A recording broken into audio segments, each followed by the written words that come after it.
key buckets that can be the impacts that really matter in a deal. I mean, one is dollars and cents. Net cost to a buyer or net proceeds to a seller. That's obviously what everyone is thinking about. The other factor or impact we want to talk about is timing or certainty to getting to a close. You heard a little bit about how long an M&A process can take in the first sessions, talking about a year, talking about 7 months, and broken deals. Everyone wants to avoid that. And then finally, we're going to look at the impact that different factors can have on non-economic terms of a deal. So, shift governance, and so forth. As Collin mentioned, we're going to talk about the factors impacting the buying and selling of a business. The way we're going to do this is in 3 stages. So first, we're going to talk about the pre-transaction stage, and that's really where the factors come to light. The way we're going to talk about that is your classic 5 Ws. Who are the parties to the transaction? What is actually being sold? Where are the parties located? Where are the players located? When is this transaction going to occur? When does it have to occur? And why are the parties either looking to sell or why are the parties looking to buy? Next, we're going to move into the how, or the LOI stage. The LOI stage is where you're going to take those 5 factors from the pre-transaction stage and you're going to put them in motion. You're going to memorialize some of them, not all of them, as we'll talk about a little bit later. And you're going to set the path for the whole transaction. And then finally, we're going to move into the due diligence stage, where you test your assumptions, where you assess how all of the factors will impact the transaction, and ultimately you'll have to deal with any issues that you identify. All right, well, so with that overview, we're going to talk about the first set of factors here, which I like to think of as the 5 Ws: who, what, when, where, and why. And it is probably obvious, but it needs to be stated that a sale doesn't come together overnight. Often there are factors, months, years, decades in the making, some that you can see coming, some that you can't see coming, that all go into the story of the deal. And these may not all be legal in nature, but they will certainly impact the deal process and something that as an attorney, we need to be well versed in, and you want your entire team of M&A advisors well versed in. So it's important to sort of lay these out. They're going to have ripple effects throughout the transaction, and as we'll see, different factors will fall into different buckets here. But I like to conceptualize it as who, what, when, where, why. So first, talking about who. Who are the parties? That's kind of the first question. At a minimum, you're going to have a buyer and a seller. And in the keynote speaker today, we were talking about what is each party trying to solve for. And when you're looking at a buyer and evaluating what they're trying to solve for, there's a couple different categories writ large that it can be helpful to organize buyers into and think about what their motivations are. First would be a strategic buyer who is typically running a business already and is thinking of a strategic reason for an acquisition. So this may be buying a similar business, this may be buying a business that's dissimilar, but a strategic buyer is going to have very different motivations for making an acquisition versus what we call a financial buyer. And this would be like Paul Stewart and his private equity group as an example. Financial buyers are more or less trying to buy the business as is, make marginal improvements, build it, but generally they're going to come in and say, we want to take this business to the next level, we want to make process improvements, we want to take the current management and improve the business. The sort of third category that you can have is a little bit of a hybrid between the two, which is a financial buyer that's already acquired what is often referred to as a platform company, and is in addition to building that initial platform company, they're doing add-on acquisitions, and they may be adding on geographically, they may be adding on in terms of product line. But this is very much what Sharad was talking about that they've done with Sprecher. So they've branched out and acquired different brands to grow their geographic footprint, to get more shelf space.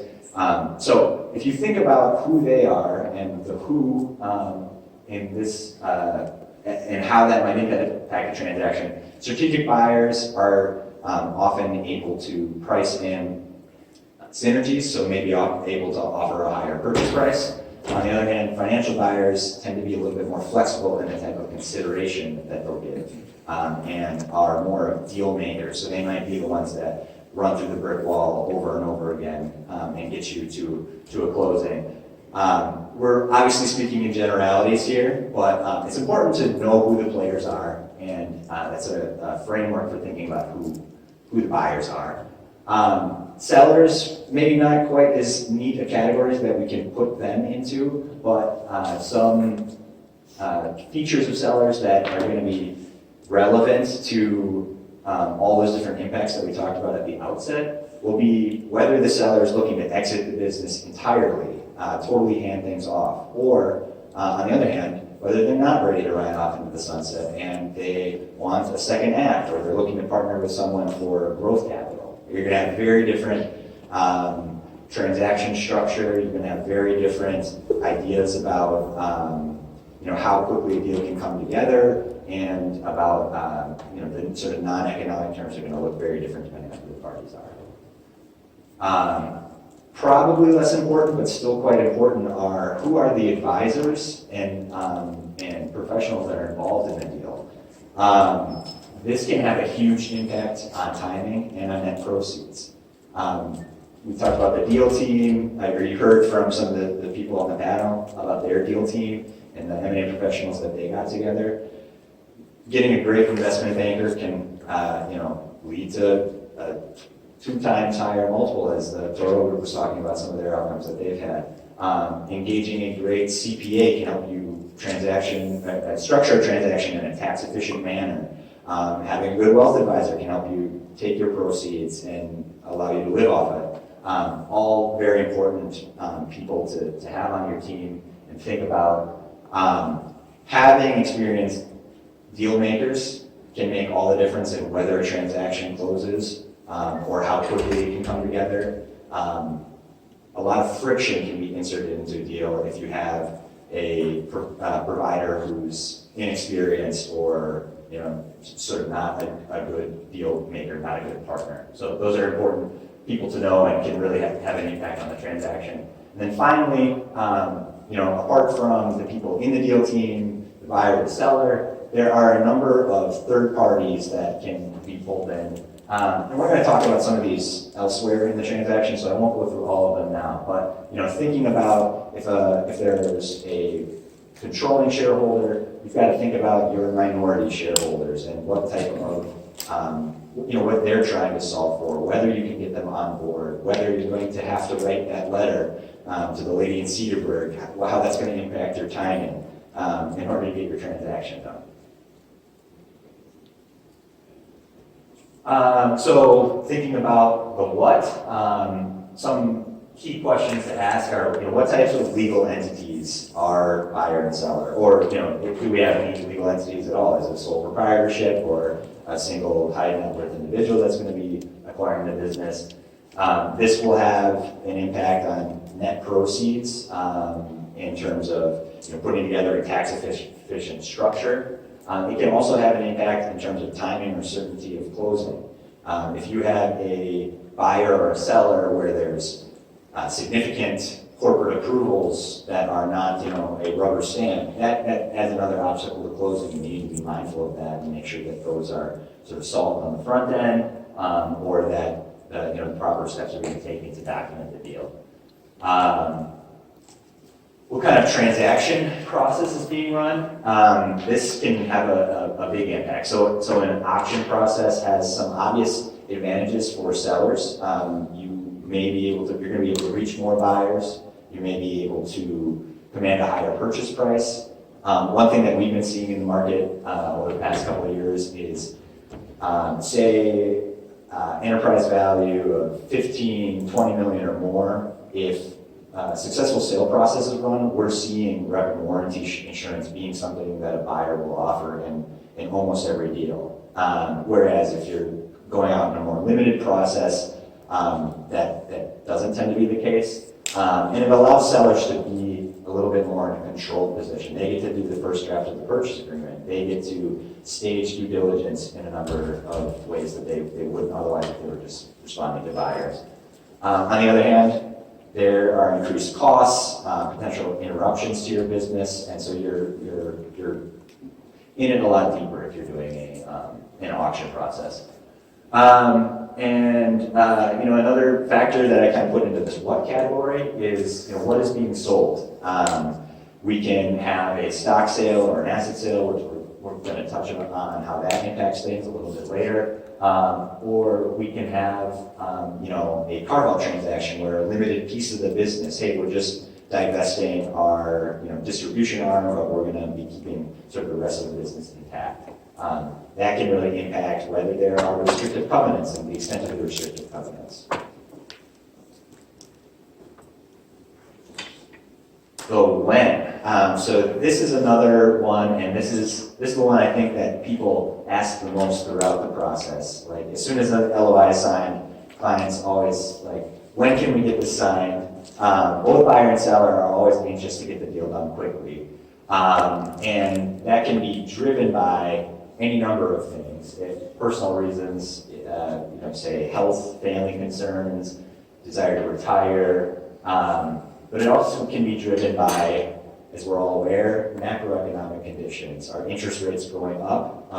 If so, we might have a mad dash to try to close a deal on a commitment letter before interest rates go up further. This is a theme that I think you'll probably hear half a dozen or more times throughout the couple hours this afternoon at the M&A Forum. But in terms of timing, doing it as early as possible, particularly on the sell side, is really key.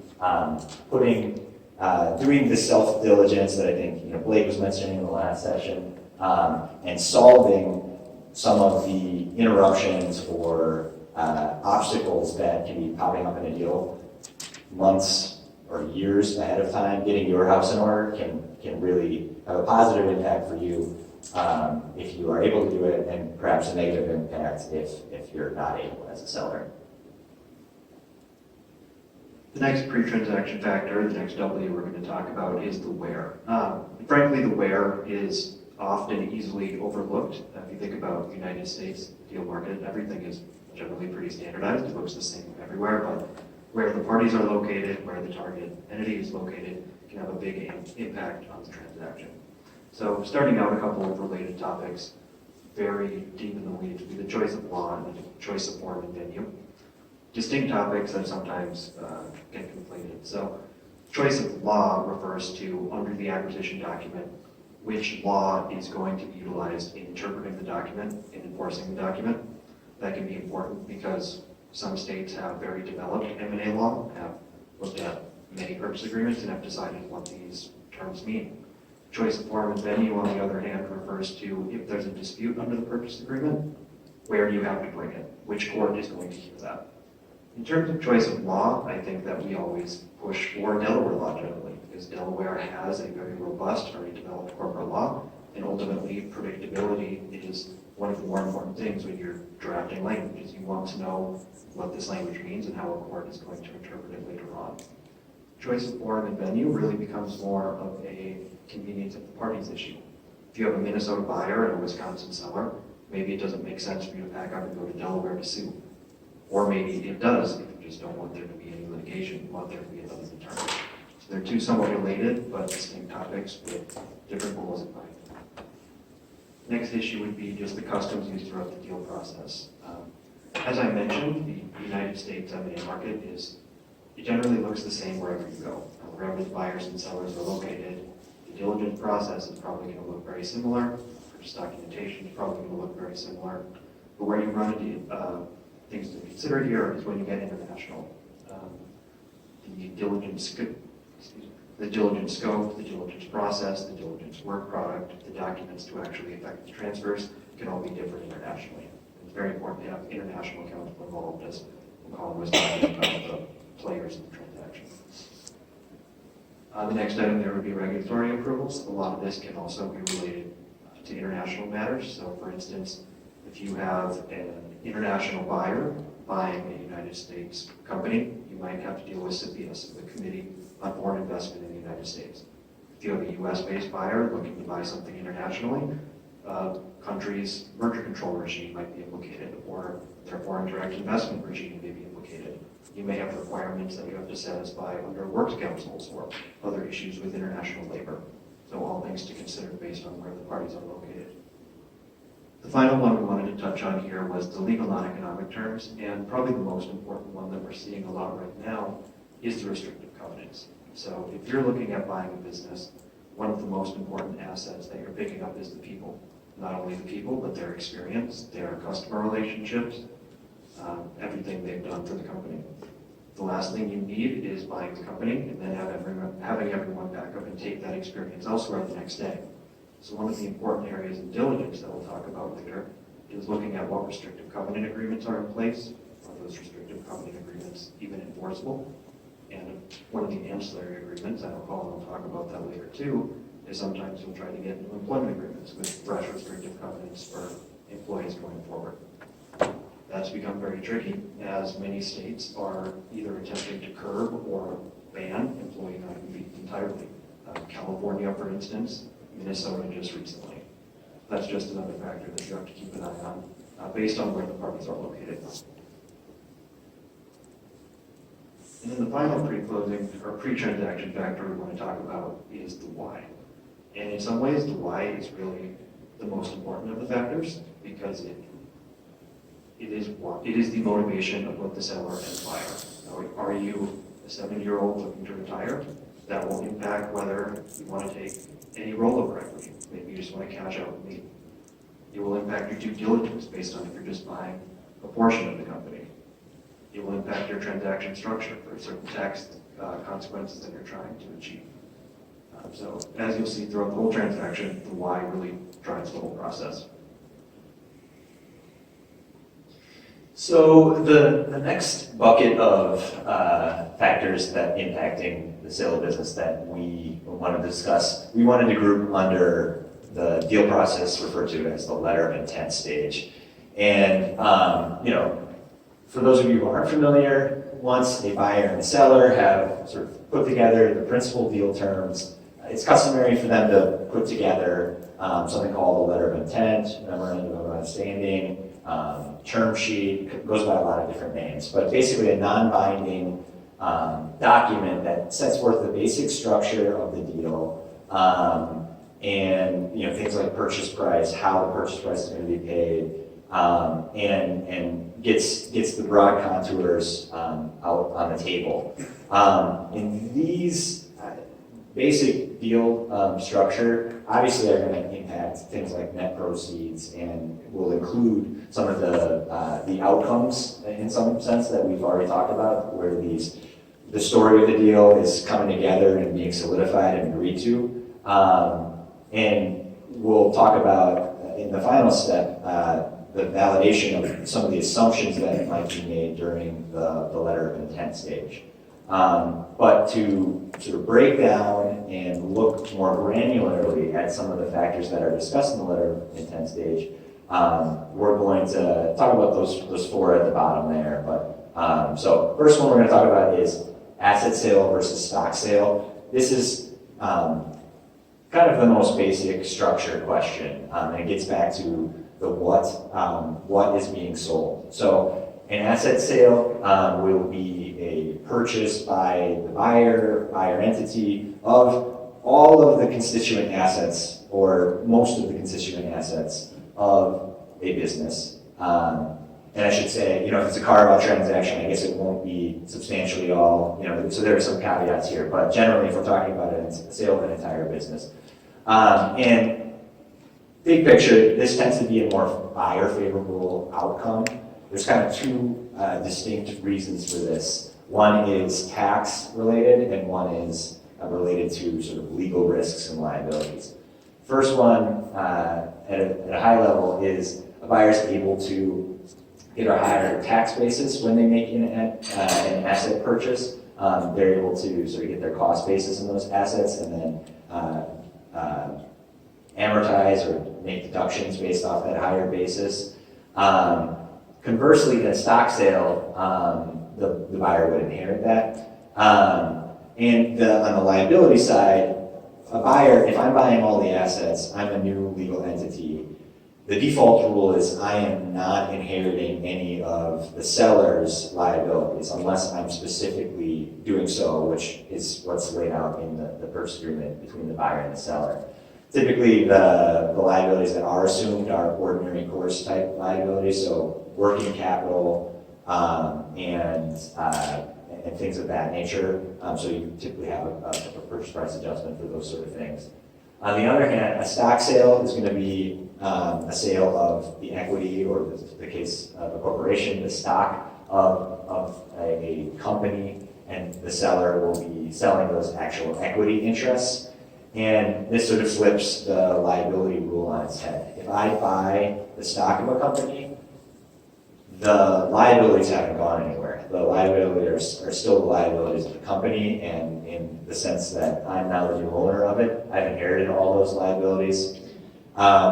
Through your purchase agreement as a buyer, you can protect yourself through indemnification, escrows, different ways of structuring the purchase price to mitigate those risks, but it's inherently a riskier style of acquisition if you're a buyer. And so for that reason, it's disfavored by buyers, and in situations where a company's not performing well and it's a distressed company, you typically wouldn't see a stock sale in that instance. On the other hand, stock sales are great for sellers from a tax perspective, again, generally speaking. One other note here on timing as it relates to asset sale versus stock sale.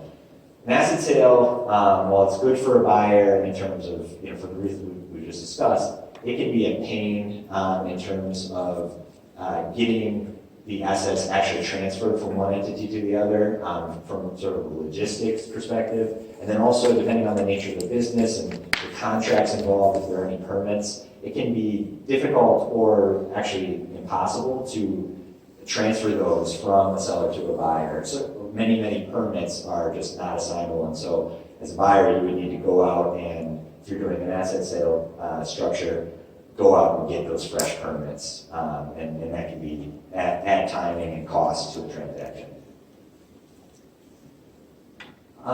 So another structure point we wanted to hit on, and this is kind of more squarely just for buyers here, is we're seeing, broadly speaking, two alternatives currently in how buyers are putting together financial buyers who don't have an existing operating company or investment vehicle that they're investing from will put together a deal and put together their structure. And basically, on the right, we've got a pass-through structure, typically a partnership, and on the left, we've got a C corporation structure. I'm not a tax attorney or a CPA, but we see the C corp changes that have been happening in the last 5, 6, 7 years have led to a regime where buyers who are planning to hold their stock for 5 years or more and not planning to make significant distributions, if in the middle market space where we are, there are certain gain exclusions that for qualified small business stock, where you can exclude all or a significant portion of your gain. And so for a seller, if you buy a company at 10 million and you do really well, and in 5, 6 years you sell it for 50, that whole gain being tax-free is obviously a huge boon. So even though historically corporations, double level taxation has been sort of a dirty word and disfavored by buyers and by accountants, we've been seeing a lot more of that. Now, if you are a buyer who thinks there's going to be significant cash in the business, want to be able to distribute that out in a tax efficient manner, or you're not sure if what your time horizon is for an exit, a pass-through structure might be more favorable. To put a coda on this whole conversation, this is definitely one where you want to have these conversations early and have these conversations with your CPA to figure this out. And I know I said this is for buyers, but as we'll talk about, one option for a purchase price, for how a purchase price will be paid, will be in the form of buyer equity. And if you are a seller and that's an option presented to you, or that's something you're interested in, or various dynamics of what's going on with your business, it's really important to know what the buyer structure is here and what you're signing up for. So if you are rolling and you see that they're doing a 1202 structure, you know that they're planning to keep it for at least 5 years, or it's going to be a really bad tax outcome for you, generally speaking. As Collin just previewed, we're going to talk about some of the ways that the purchase price can be paid. Frankly, I could talk about this for an hour, but I'm cognizant of the fact that we're the only thing standing between you and an open bar, so I will keep it to a relatively short slide. It's always an option to just pay the entire purchase price in cash at closing. That's certainly the most straightforward, and it's easy. It's the least paper. However, depending on everyone's risk appetite, their investment desires, their other goals, there are other alternatives other than just cash at closing. So we're going to talk about a few of them here. It was mentioned in the main program that maybe in the last couple of years these have gone down a little bit, and that's certainly possible, but we still do see them quite a bit. So the first would be rollover equity. Rollover equity, as Collin just mentioned, there's a lot of technical drafting involved, but from a practical perspective, the seller is taking a portion of the proceeds, and then it's reinvesting them in the buyer. It's reinvesting a portion of the proceeds into the go-forward enterprise. So say you have a $10 million deal, but $2 million of its roll, $8 million is paid at cash at closing, while the seller then gets $2 million in equity of the buyer, or more likely an entity just above the buyer in the buyer structure. Second alternative is seller financing. So the way this would work is the buyer, instead of paying the entire purchase price in cash at closing, issues a promissory note, an unsecured promissory note, typically payable over 3 to 7 years, with a higher interest rate than the buyer would get from a senior lender. And then a third potential alternative is earnout. So an earnout is rather than being guaranteed payments, it is a contingent payment that's payable to the seller based on certain outcomes that can happen after the closing. So that would either be, really it can be anything, but it could be certain revenue thresholds in the 12 months after closing, or it can be completing a specified add-on acquisition, or collecting certain doubtful account receivable. Carefully drafted in the purchase agreement, if something happens within the next 12 months or so, then you get paid that. Now, all of these have different benefits to both the buyer and the seller, but with some risk as well. So, in general, all of these give the seller some potential to participate in future upside. In particular, with rollover equity. So the main benefit to the seller is the seller gets a chance to participate at the next sale, a second bite at the apple, as we commonly say. In an earnout, the seller has the opportunity to recoup some additional value based on its post-closing performance. If it reaches a certain EBITDA threshold, it gets another certain payment. Additionally, there are ways to structure this for the seller that are either tax deferred. So generally, we could structure a rollover such that it's tax deferred. And on seller financing and earnouts, there's something called installment sale reporting. It is theoretically possible for the seller to only recognize that gain at the time that the payments are actually made. Using Collin's caveat that we're not tax attorneys and you have to work with your tax attorney and your accountants on that. On the buy side, there's also a lot of benefits. So the main benefit for the buyer would be that by using any of these mechanisms, you are reducing the amount of cash or debt that you have to come up with at the closing. So if you have a $10 million deal, but you have a $2 million note or a $2 million roll, you only have to come up with $8 million in cash or debt at the closing. Also, there are some more soft benefits to the buyer. So one of the key ones is that you're keeping the seller around. If you have a post-closing indemnification claim, your seller's right there. Your seller owns the business. You can come at them with that, or you can even offset the seller note or offset the rollover equity for those indemnification claims. Additionally, with rollover equity, just a sidebar, a lot of the times in your stockholder agreement or your partnership agreement, you will have restrictive covenants that are tied to holding the rollover equity. So it's just another way to bind that individual to an extra restrictive covenant. And then one final note on earnouts, just when it comes to valuation gap. Sorry, I jumped around a little bit here. Earnouts are really helpful in bridging valuation gap. Let's say that you want to buy this business for 10, the seller is looking for 12. You can say, prove it this next year with your earnings, and then we'll give you that extra $2 million a year. And if they do, everyone's happy, everyone's paid what they think they're entitled. Yeah, I think to the point of all these sort of non-cash alternatives in a down market, or relatively speaking, a down market, we see a lot more of these. And if you think about, oh, I'm selling my business and I've got someone interested who maybe hasn't bought a business before and it's gonna, maybe doesn't have a pool of capital or investors to put together a deal. These are where we see these get deployed. We see it deployed across all manner of deals, but typically lower middle market. Say we're going to sell the business for $10 million. If you have a $2 million earnout and a 20% seller roll or something like that, that you've got to borrow a whole lot less in an environment where senior lenders are a little bit more conservative. We're seeing these a lot more. And the one final point I would make on all these alternative ways of payment is that you can have a deal where one of them is involved, you can have a deal where all of them are involved.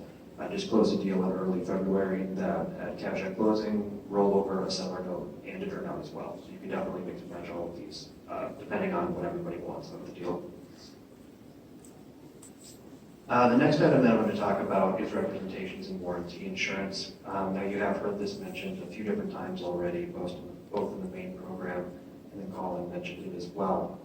So at a high level, what rep and warranty insurance is an insurance policy typically purchased by the buyer. Sometimes it can be the seller, but in almost all cases, the buyer purchases the policy that covers any damages resulting from breaches of the reps and warranties by the seller in the purchase agreement. So taking a step back, if you take a look at an acquisition agreement, 40 to 50% of that document is going to be the reps and warranties made by the seller, depending on the transaction and what they are. Buyer's recourse after closing is indemnification for a breach of those reps. The rep and warranty insurance policy is a risk-shifting mechanism so that the buyer, instead of attacking the seller for a breach of rep, instead goes and seeks recourse from the insurance company. It helps quantify the risk. In a general transaction, you never know what the damages are, but in an insured deal, you pay the premium, you pay the retention when a claim comes up, and then theoretically, you have the insurance as recourse. As I mentioned up here, there are positives and negatives, both on the buy and the sell side. So sellers really like rep and warranty insurance, and as Collin mentioned, if there is a full process run and the seller has a lot of leverage for multiple buyers, you're almost always going to see rep and warranty insurance because they don't want to deal with being sued. They'd rather have you go to the insurance company. So I have a point up here about how it keeps the seller's proceeds out of escrow.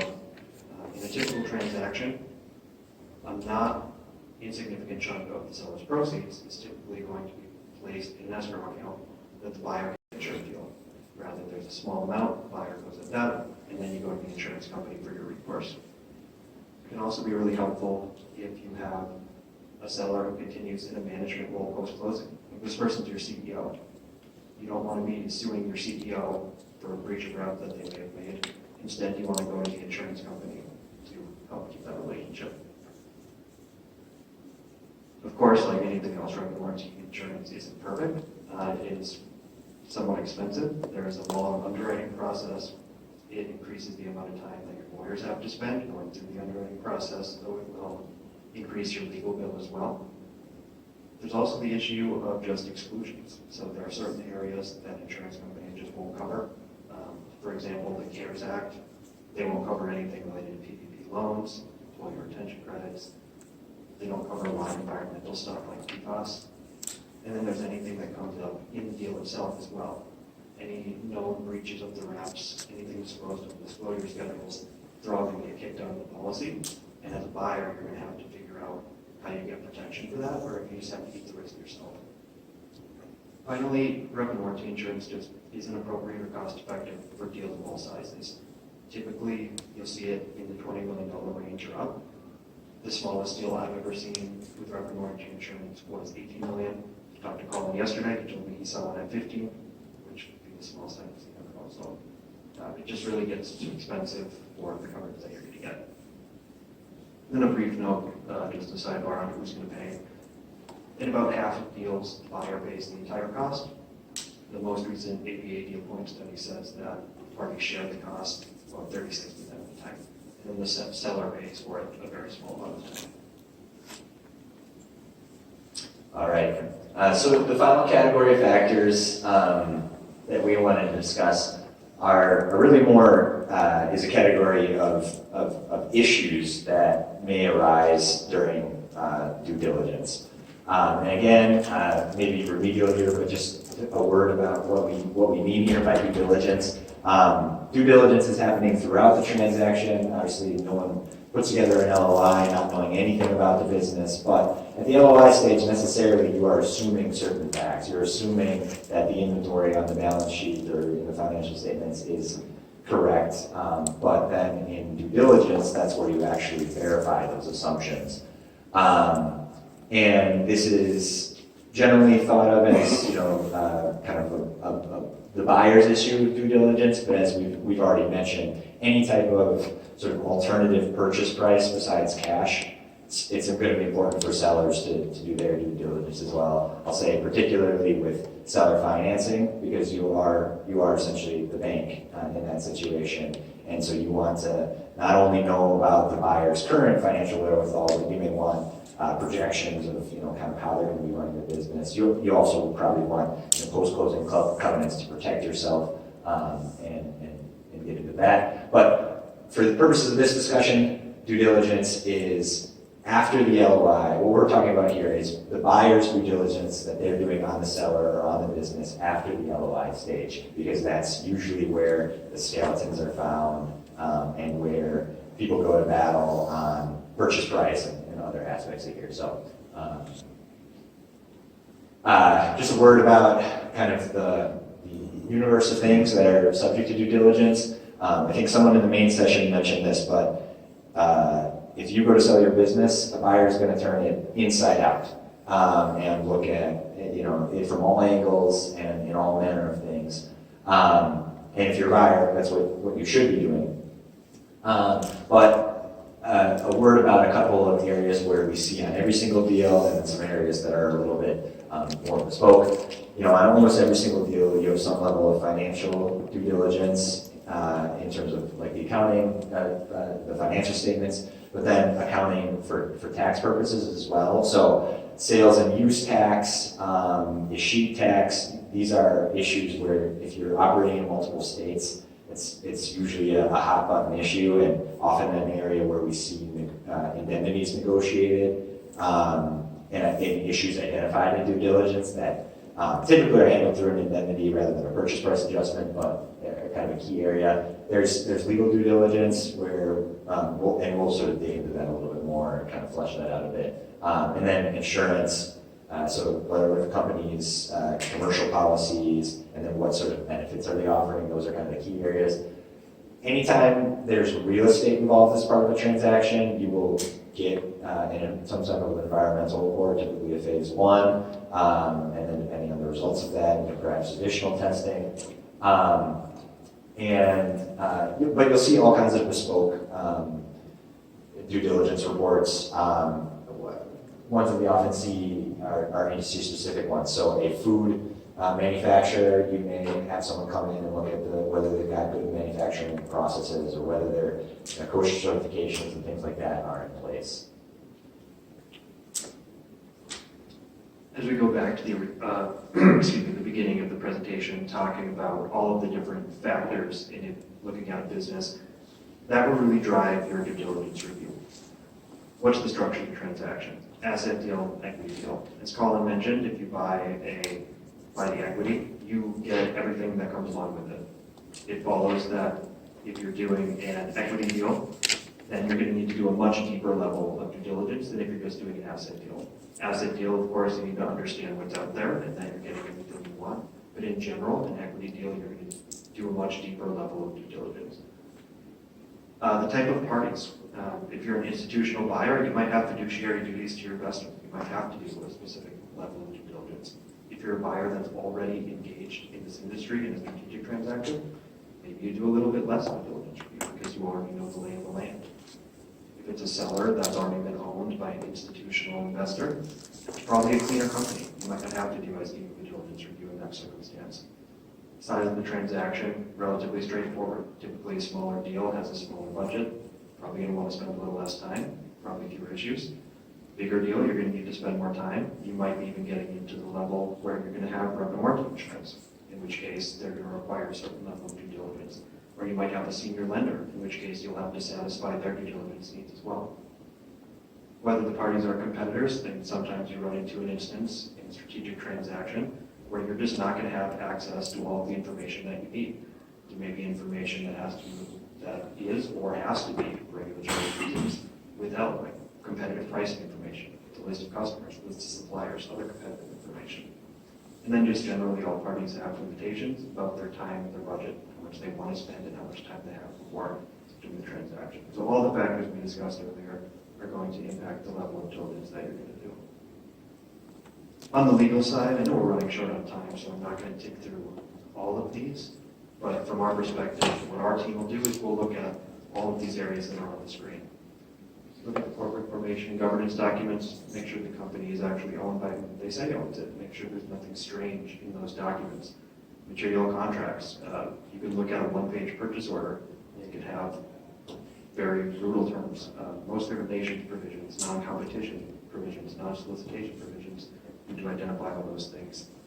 Indebtedness, you're buying a company on a cash-free, debt-free basis. What debt is out there? How does it get paid off? What prepayment penalties are there? How do you get all the liens that are on the company's assets removed? A lot of these are really straightforward, but see if there's anything specific. One thing I do want to take a little bit on is the permits and licenses. I know Collin mentioned this earlier, that this can really be a driver in structure. You really need to determine what licenses and permits are out there. We see this a lot, like the construction industry and the engineering industry. What licenses do they have? What licenses do their employees have? Are they assignable? Do you need to get new licenses? All of these things can take a lot of time, and it's really important to get ahead of them right at the outset. The final one I'll hit on here is labor. Labor is an extreme hot button right now. Exempt, non-exempt classifications, wage and hour issues, independent contractors, I-9s. Labor is going to be a huge issue in your legal review, whether you're buying or selling. All right, I know we're right here at the end, but just to sort of round this out. So we talk about all the different areas that due diligence is done. When an issue is identified, so say it's identified that the sellers have not been calculating overtime properly for a chunk of their employees, the question becomes, what do we do with that risk or that liability, whether it's whether it's contingent or whether we know it's just like they owe taxes for this, we've got to go pay it. And there's a couple different approaches. One is if it's quick and inexpensive and straightforward, it might just be a requirement, get it done prior to closing. So we see this all the time with benefit plans where it's just a matter of there's a form that someone needed to fill out and we just need a board resolution to get it done. Get that done prior to closing is often the response from the buyer. If it is a matter of just putting appropriate guardrails in place, sometimes we'll draft a separate agreement that gets signed at closing to address it. So often where you'll see this is if there is related party real estate, and maybe that wasn't known for whatever reason at the outset of the LOI, or maybe it's not real estate, it's another material asset that's a little less obvious. That's going to be used in the business after closing. We want to make sure there's an arm's length, both parties are kind of properly protected. We'll put an agreement in place to address that.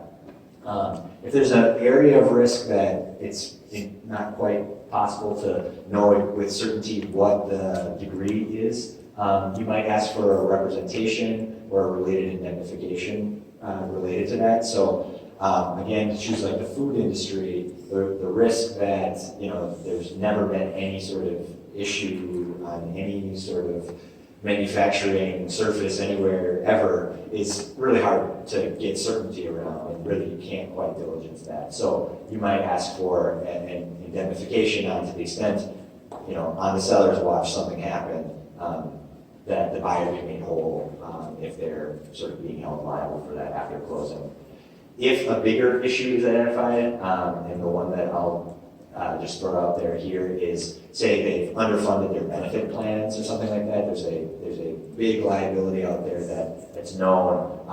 That's one where you'll see the buyer go back and take the more extreme step of trying to adjust the purchase price, or potentially even terminate the deal because the commercial rationale of the entire sort of enterprise and transaction has thrown into uncertainty. So a number of different options that you have as a buyer, and, you know, approaches to be aware of as a seller for issues that come up with due diligence. We could tell you war stories if you want, different crazy things that come up in due diligence, but we wanted to make sure we kind of rounded this out. So I think that brings us to the end. We haven't had any questions so far, but anyone want to throw one out before we wrap? Otherwise, we will be up here if you do just want to. We don't want to keep everyone here, so I think I'll call it there. And if you have a question, why don't you come up and ask us? Thank you all for your time.